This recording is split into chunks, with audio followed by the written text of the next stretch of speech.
News, Bekim Bisi, për të analizuar të gjitha zhvillimet e politikës, e për ashtu edhe ato zhvillime që na vinë dhe kërkesat që na vinë nga bulevardi Dëshmorët e Kombit. Bekim, çfarë po ndodh në zhvillimet e politikës dhe faleminderit që jeni në studio. Të falenderoj së pari Lili.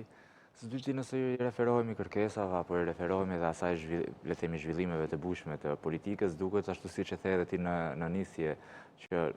nuk mund të kemi apo nuk do të kemi të paktën në dukje në gjasa një konsensus apo një fryt konsensual, nëse mund ta konsiderojmë, apo një dalje me një raport të përbashkët nga komisionet që tashmë vijojnë punën ende. Nuk pritej, ashtu siç e kemi thënë fakt edhe më herët, nuk pritej që të kishte përfundim të Komisionit të Reformës Territoriale brenda këtij sesioni parlamentar. Kjo edhe për shkak se